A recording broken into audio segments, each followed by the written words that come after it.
Wake up. Wake the fuck up. Where am I? Where's Jameson Locke? Oh, god damn it. Did I get roofied again or something? You will answer our questions. Well, I would, but I'm a little tied up at the moment. What is your name? Are you sure you guys have been torturing me or something? I feel and look completely fine.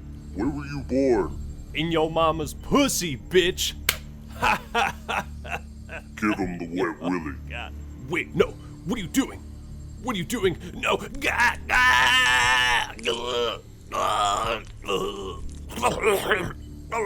Your name is Kelly Van Act. You were born in... Wait, who the fuck put black ink all over this? Whatever. In 2015, you uploaded a video to your YouTube channel called Crab God vs. the World. Is that correct? Kill me. Give him the titty twister. Is that correct? Yes. Where's the broadcast station? I don't know. The videos, Act Man. Where they posted from? What do they mean? I'm telling you, I don't know anything about any videos. What about the Halo 5 campaign videos? The Titanfall 2 review? The war against video games? Do you remember those? Give us what we want, we'll guarantee your channel stays monetized. Let's just start from the beginning. November 9th, 2010. A video game called Call of Duty Black Ops came out. What did you think of the campaign? The story? Call of Duty? Black Ops? Campaign? Call of Duty Black Ops 1 was Treyarch's follow-up game after World at War. It also came out after Modern Warfare 1 and 2. These 4 games represented the franchise at its best, and despite the method of annual releases, Call of Duty continued to innovate in creative ways. One might ask, of all the settings, time periods, and conflicts to make a military shooter game based on, why would Treyarch choose the Cold War? Well, there's a few good reasons for that. The end of World War II naturally and quickly progressed into the Cold War. Realizing this, Treyarch, or Activision, must have noticed the potential to not only continue the World at War story, but to explore new territory.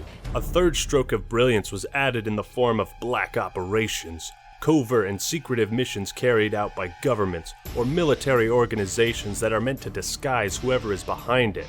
Cold War, continuing a story, black operations. These 3 ideas molded together resulted in Black Ops 1 becoming one of the most unique games in the series. A bridge between the new and the old. Something we had never seen before. And with Black Ops 4 having recently been announced, I think it's safe to say that this initial game struck a chord with gamers and the hardcore fans. Or it just made a shit ton of money and they kept making more. But growing up as a kid and into my teen years, I was never a big fan of the COD campaigns. I usually just played them once or twice and went straight to multiplayer, and it took me until now to realize why. Well, because I had exquisite tastes and found the Halo games to be superior, while all the COD fags sat in their generic gay video games sucking fat dicks. But the actual reason is that I didn't appreciate or care about history as much as I do now. See, the M rating on Call of Duty games isn't just because of the violence, blood, and guns. It's because the player literally needs to be mature enough to understand and respect history in order to get the most out of it. The nerve center. I believe I'm correct in saying that civilization has been saved more than once. In this room. So all you little shits, yes, including young Actman, who think or thought COD is just a series of games revolving around MLG montages and dank memes, go back to the goddamn swing set, because grown-ups are about to talk some real shit. This is what Black Ops 1 does. If you are mature, it inspires you. It inspired me to look up what the Bay of Pigs invasion was. It inspired me to learn more about JFK, Fidel Castro, Robert McNamara, the Cold War, Vietnam War. I'd look at some of these old weapons and think, well, what the shit is that supposed to be? And then I'd look it up. And this is when I realized that Call of Duty campaigns are at their absolute best when they integrate real historical events and/or people into their fictional stories. We'll elaborate on this point further on. I imagine the reason many people love the COD series is partially because the game spawned an interest in history, firearms, and all that. But without further ado, let's get these fucking numbers out of our heads Find the broadcast station. and skewer the winged beast straight into this. World at War, Modern Warfare 1 and 2 all had huge fucking balls in their campaigns. Now you thought, maybe they'd ease back just a bit, play it safe, stay away from controversial stuff. And then boom, that's when you shoot Fidel fucking Castro in the face. And you realize that Call of Duty Black Ops might have testicular cancer because their balls are fucking huge. This mission caused such a stir in Cuba, a website called Cuba Debate accused the United States of trying to kill Castro virtually because they had failed to in the past 50 years. That is crazy. This game caused international controversy.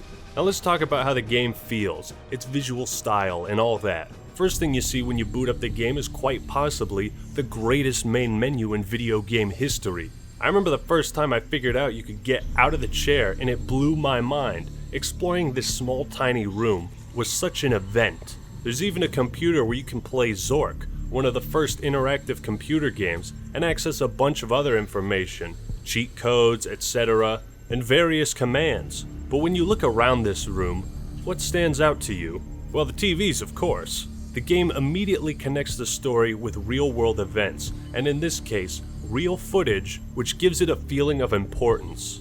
It's such a powerful thing to see. Your brain is fed a lot of information in a short amount of time, and this sets the stage for everything that takes place. It's such a nice touch that they got some old-school Vietnam-era songs to be licensed and put in the game. Like this one, Fortunate Son by Woods is here.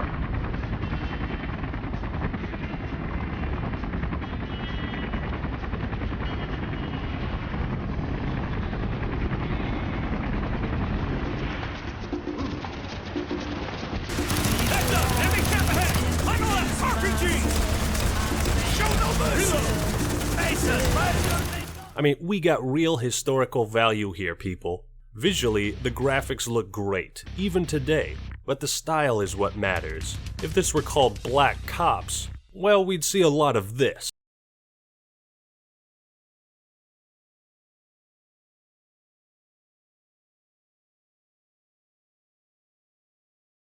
But because it's Black Ops, we see a lot of this. MACB compound in sight. You are jumping into some deep shit, Woods. Yes, the black ink that is synonymous with secrecy. It's so cool, because you, the player, take part in these undercover operations. You go to 8 different countries in this game, and there's 13 missions, so variety is aplenty. Whenever you start a mission, the details are shown and then quickly blacked out, as if every level is something that happened in the past, something that was open, closed, and filed away forever. All you're doing is reliving it all, which makes for a phenomenal method of storytelling. And that brings me to the structure of Black Ops 1. The story is told out of chronological order, and if you've ever seen Pulp Fiction, you know what a powerful connection this can make with the audience if done right. I want you to go in that bag and find my wallet. Which one is it? It's the one that said Dragovich, Kravchenko, Steiner. These men must die. And Black Ops nails it. The story progresses normally with what's happening in the present, leading to what appears to be chronological flashbacks. And you think, this is predictable. I know where they're going with this. Nope, fuck you. You're going back to World War II, bitch. What? It's at this point you realize what a retard you were for thinking this would be another generic 5 out of 10 Call of Duty game. The 8th mission, Project Nova, is when the game starts to throw curveballs at you, and in the second to last mission is when everything that's been presented to you so far starts to take shape. It all starts to make sense, and you piece together the timeline of everything that has happened. But it's not just the way the narrative of Black Ops is told that makes it unique and memorable, it's the story itself. You start off being interrogated by some unknown peeps in an ominous-looking room.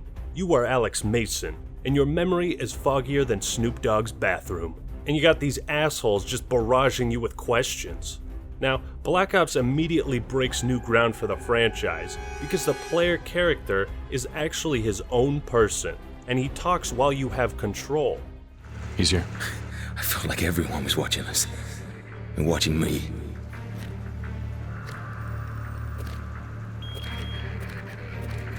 Back then you couldn't trust anyone. Sometimes even yourself. Previous games always abided by the silent protagonist trope, which is sexist because it implies men shouldn't speak. Anyways, this was a necessary move to make, because an interrogation wouldn't work if the person getting interrogated doesn't fucking say anything. Immediately, the game sets up a mystery to be solved. Where's the broadcast station? I don't know what you're talking about. The numbers, Mason. What do they mean?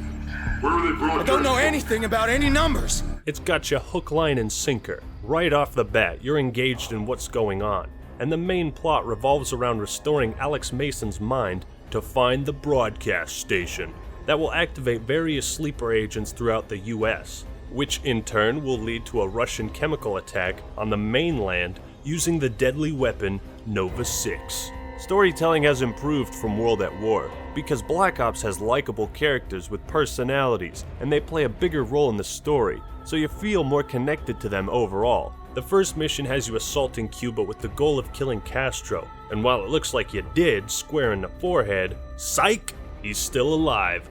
You're dead. We killed you. No. You killed a double.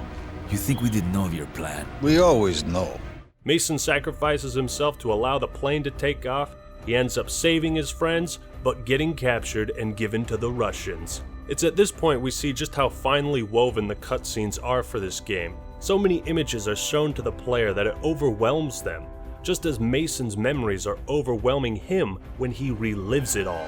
They're made to be disorienting yet informative, and the special effects, all the red and shit, makes it look so cool. It has a similar style of presentation to World at War's cutscenes. So Mason is handed to Dragovich and thrown into the Russian prison Vorkuta, which was a real camp, by the way. God damn it, Call of Duty. Why do you have to make history so fascinating? And then we see a familiar face. Reznov, my fucking boy. How you been holding up? How are the kids, man? Ow, fuck! So you stage a daring escape with the legend himself. This is step one! Security! Now, we take Vorkuta! And using Reznov's 8-step program, you too can become part of the Russian Revolution. Join today for the low, low price of 1,500 COD points. Because while you still live, the heart of this jailbreak cannot be broken. So when you and the other prisoners are about to head out into the courtyard with the big machine guns, you get this little exchange between Mason and Reznov. Reznov, your men must know this is suicide. Victory cannot be achieved without sacrifice, Mason. We Russians know this better than anyone. That's such a sick freaking line, in reference to the 20+ million soldiers who lost their lives. Damn, dude, that's deep. In Vorkuta is where the most important plot points happen, and we'll get to those in a bit. After you escape Vorkuta, you're flown to the Pentagon, and this whole scene is fantastic. The badass music, how they have multiple things going on besides Mason just going to the Pentagon. Distinguished heroes. Remember, I kept hearing numbers. I couldn't get them out of my head. The story is reminding you about previous American heroes, at the same time showing you that Alex Mason is a bit screwy in the head. Just the idea of walking through the Pentagon is immediately going to connect Americans in America to the story. And yeah, you fucking meet one of the most legendary presidents of the United States. And this is what I've been talking about. You meet Robert McNamara, then John F. Kennedy in the Pentagon, and these characters, these scenes have such an impact on the audience because they have real historical value. They're connected to things that actually happened. So when you play some of the newer COD games and you wonder why you don't really care, I guarantee you part of that is because they ain't connected to real history. You get what I'm saying? So you're talking to JFK and What the shit is that? Treyarch, did you just seriously have me point a pistol at President goddamn Kennedy? Holy crap, you're balls, man, they're huge! Now, if I had to talk about some negatives, there's not much that comes to mind, honestly. For some of the cutscenes, if you slow it down, you can clearly see they were lazy in certain areas. But unless you were making a video on this shit like me, you probably wouldn't notice. Parts of the campaign are a bit over the top, but they're not so ridiculous it takes you out of the story. But you know, there's so much that goes on throughout the rest of the game, and I'd love to talk about all of it. Even though it took me 5 hours to beat, it'd take me forever to go through mission by mission and talk about everything I think is good, everything I love. So here's a relatively quick summary of what I think is most important. I love the concept of Mason being programmed to kill JFK, but Reznov was so pissed at These men. that he somehow reprogrammed his own agenda for revenge into Mason. Can you trust your leaders to destroy it? Or do you think they will use it? The flag may be different, but the methods are the same. One of the finer details is at certain points in the campaign, mostly when Reznov appears after his actual death, you can hear the number sequences in the background. 21, 10, 16, 23. Effectively showing the player how Mason's mind is conflicted between being a programmed sleeper agent and a programmed vessel of revenge. These two ideas clash, and that's a recurring theme in Black Ops. We are brothers, Mason. We are the same. It's quite brilliant, and I love how the game doesn't need to explicitly tell us everything. Leave some stuff to the imagination. What blows my balls off is how Treyarch was able to write the story in a way that you feel like Alex Mason and can connect with him. But you are also at times separated and looking at Mason as his own person, and how they managed to foreshadow and show you these subtle details that lead to the two ultimate twists near the end. If you pay close enough attention, there's a dead giveaway line of the identity of one of the interrogators. What about Dragovich? Do you remember him? Give us what we want, we'll guarantee your safety. We can do this all day. We got plenty of windows. Or you can give us what we want and we guarantee your safety. And you'll also notice when Mason introduces Reznov to Bowman and Woods, they take no notice of him at all. Are these your men? Woods, Bowman. I am Reznov. Victor. What took you so long, Mason? That intel better be worth it. So as the story progresses, it becomes more and more clear that something is wrong.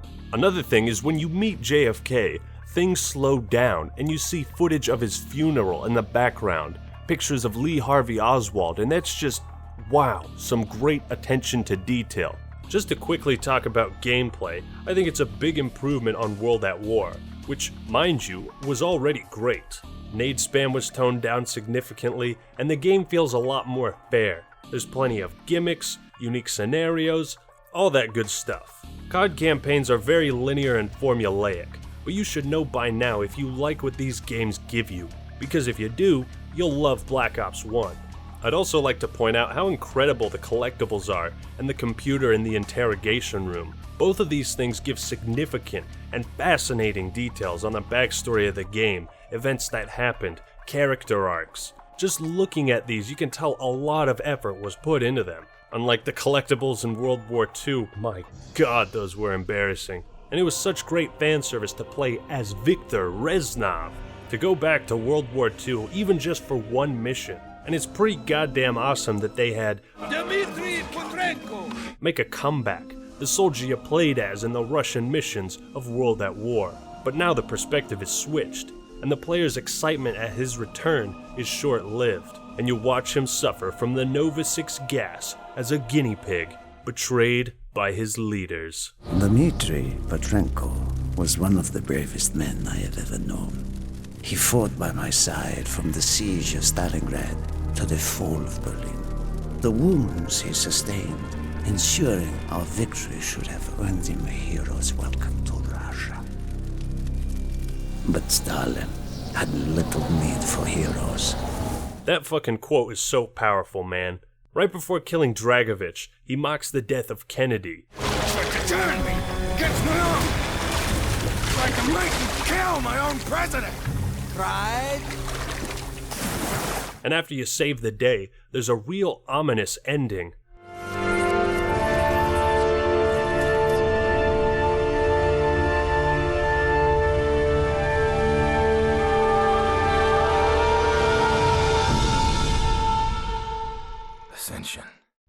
holy shit.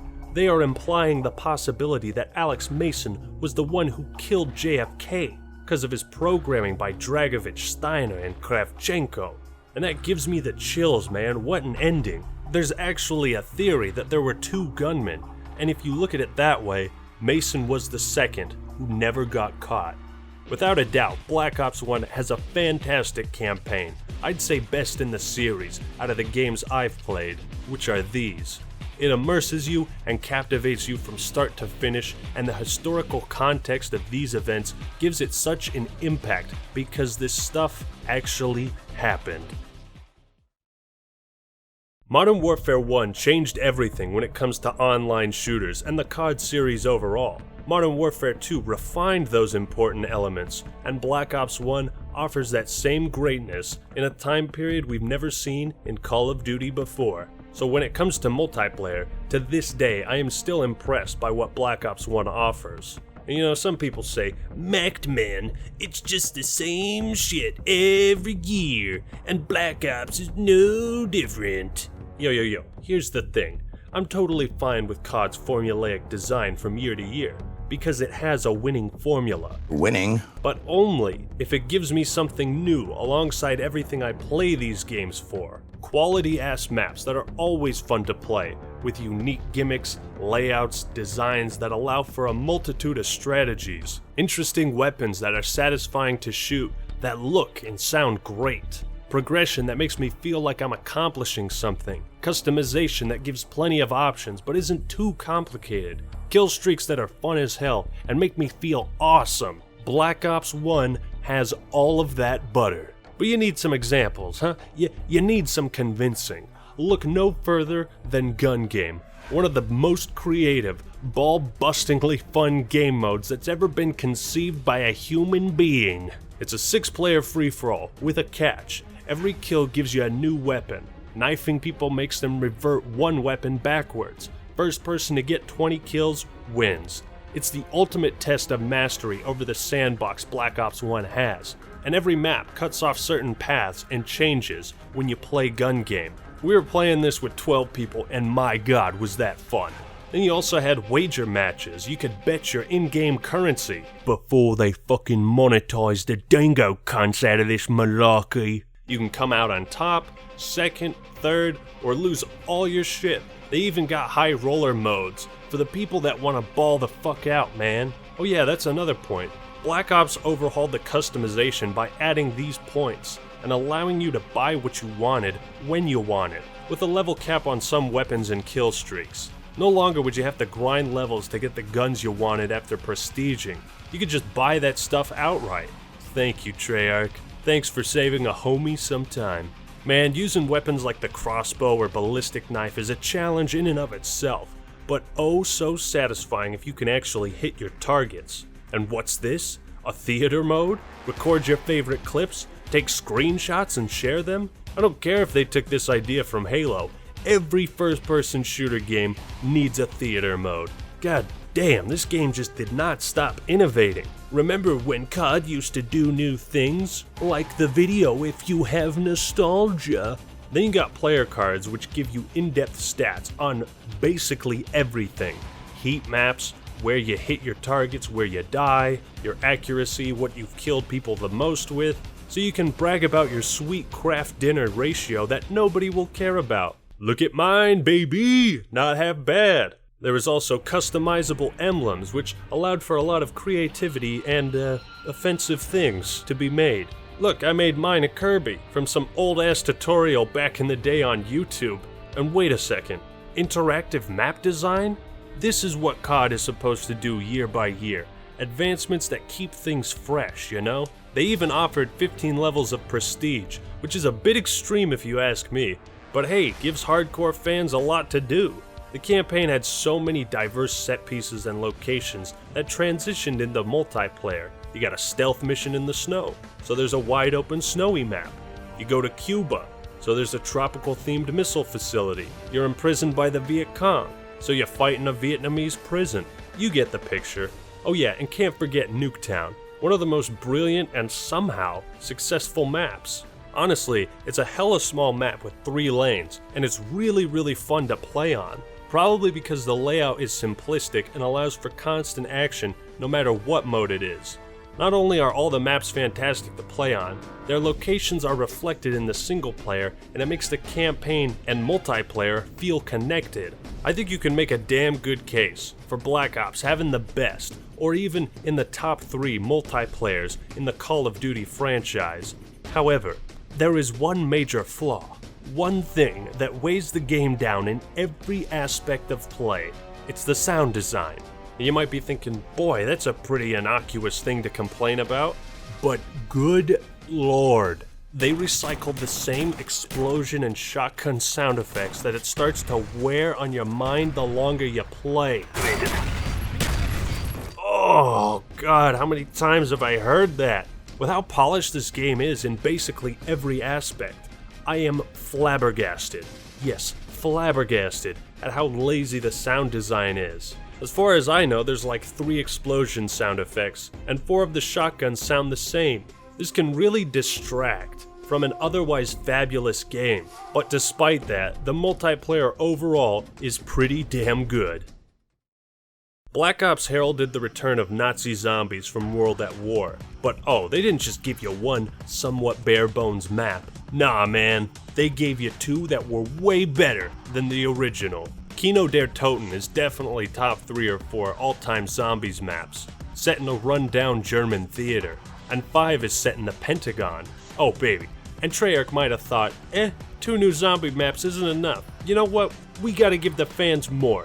Here you go, here you go, take this, it's Dead Ops Arcade. And we're just like, you didn't have to give us this. Just like every other area of Black Ops we've discussed so far, the game innovated in Zombies 2. Adding in stuff like fire traps, Nova zombies, the Thunder Gun, and of course, an entire new sandbox of weapons to kill zomboids with. Throughout the DLC, we get a bunch of new perks like PhD Flopper, Stamina Up, Deadshot Daiquiri, and the Clutch AF Mule Kick. Then of course you got your monkeys, Semtex grenades, the Pentagon Thief, Matryoshka dolls, and so much more. So much new. If you want to play zombies, Black Ops 1 with its DLC is the definitive game to play it on, because it also includes all the maps from World at War with the Black Ops weapons. Now it is kinda ridiculous to have to spend another $60 to get all this great stuff, but if you really enjoy zombies, it'll provide endless hours of entertainment. But god damn it, make it free already. Christ, Activision, Microsoft, I don't know who it is, but someone's fucking up. You know, and I don't normally give so much praise to DLC after the fact, especially a game like Black Ops with 4 $15 map packs. But I think it's because that they give you more of exactly what you want that I'm giving it praise. And even if you don't buy any DLC, Kino der Toten, 5, and Dead Ops Arcade come with the game, and that's enough content to hold you over for sure. You know, there can be frustration when you get double swiped and go down immediately. One good thing I'll say about COD World War II Zombies was it gave players 3 hits before they go down, so it was a bit more fair. However, the fact that it can be so brutally punishing when you go down with full perks is what makes it so intense, because you have nothing to bail you out besides your teammates, and those moments when you get up in the middle of a round with no perks are some of the most nerve-wracking moments you can experience in zombies. The fact that when you get downed and you get so upset after losing your perks shows you just how much you care about doing well in this mode. Unlike quality-made zombies maps, Kino and 5 have amazing layouts. It's actually addicting. I mean, what else can I say? It's everything World at War Zombies was, but better. Way better. And that's a tough thing to accomplish. It really is. Consistent improvement, expanding variety, and damn near every gun is viable to pack a punch, which I love. Even shit like the Dragunov, China Lake, or the Law, that people always tell me sucks ass. Bitch, I can do well with that, baby. Give me some of that mule kick, and I'm gonna kick some Zombino ass.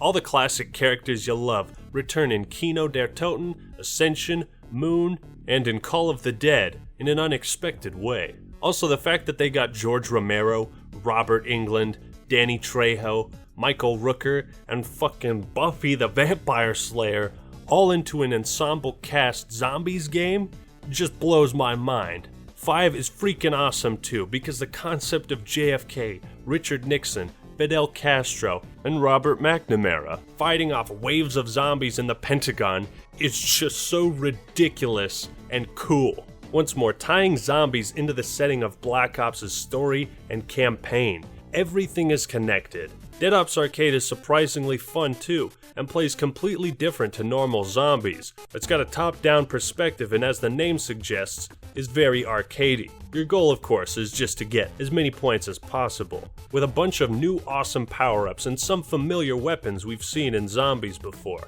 It's a perfect little mode that is fun to go back to every now and then, and even 4 players can join in on the mayhem. I think it's funny because it was completely unnecessary to add it. Black Ops would still be a great game without Dead Ops, but it goes to show the level of dedication Treyarch had. With all the new features, maps, DLC, Black Ops 1 has without a doubt the best variety and bang for your buck in the series when it comes to zombies, man. And to this day, I'm still amazed at everything Treyarch gave us.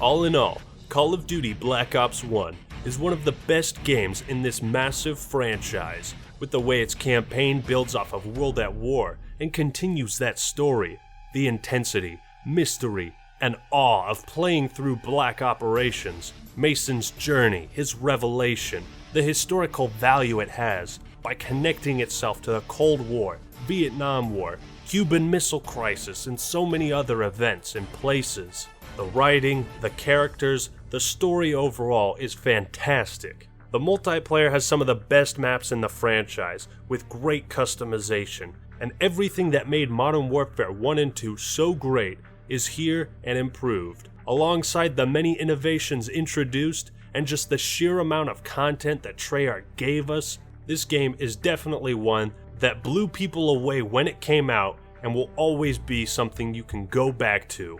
And that is why Call of Duty Black Ops 1 was so awesome. Mason! It is over. We won. For now.